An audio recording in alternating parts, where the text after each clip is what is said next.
Hi అండి, welcome back to the channel. ఈరోజు జరగబోయే సీరియల్లో అసలు వల్లి రామరాజుకి ఏమని చెప్తుంది, రామరాజు వల్లికి అసలు ఎందుకు సపోర్ట్ చేస్తాడు, నర్మదిని రామరాజు ఏమని అడుగుతాడో అవన్నీ ఈరోజు వీడియోలో తెలుసుకోబోతున్నాం. సో ఎలాంటి లేట్ లేకుండా డైరెక్ట్ సీరియల్లోకి వెళ్ళిపోదాం.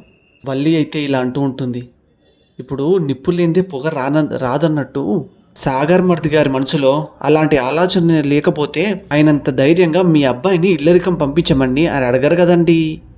పైగా ఆయన అన్నంత అంటే ఆయన అన్నానో లేదంటే ఎవరైనా చెప్తే అన్నారో లేదో అని మనకు తెలియదు, కానీ నర్మదకి అసలు సంతోషంగానే లేదు, చెప్పుకోలేనంతగా బాధగా పడుతుందని అన్నారు కదండి అని శ్రీవల్లి అంటూ ఉంటే, దీన్ని బట్టి దేవుడు లాంటి మహానుభావులు ముగ్గురు కోడలని సొంత కూతుర్లా చూసుకుంటున్నారు.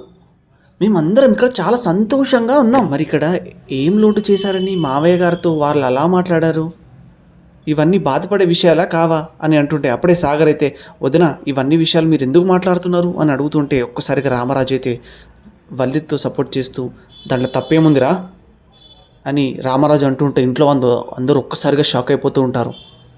అప్పుడు వల్లి అయితే ఇలా అనుకుంటుంటుంది, యాయ్ మామయ్య గారు లేచారు, ఇప్పుడు నాకే సపోర్ట్ చేస్తూ మాట్లాడతారు. అప్పుడు రామరాజు వస్తూ రామరాజుతో ఇలా అంటుంటాడు, వల్లి మాట్లాడిన దాంట్లో తప్పేముంది అసలు.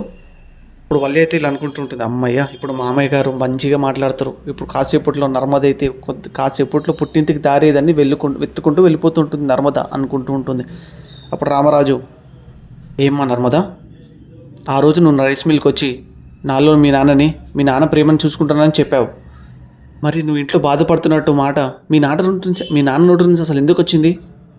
అప్పుడు నర్మద, మావయ్య అసలు అది నేను చెప్పలేదు మావయ్య అంటుంటే, రామరాజు ఒక్కసారిగా నువ్వు ఆపే, ఇంకా అసలు మీ లోపల లేనిది మీ నాన్న నోటి నుంచి అసలు ఎలా వస్తుంది అని రామరాజు అయితే గట్టిగా అడుగుతుంటాడు.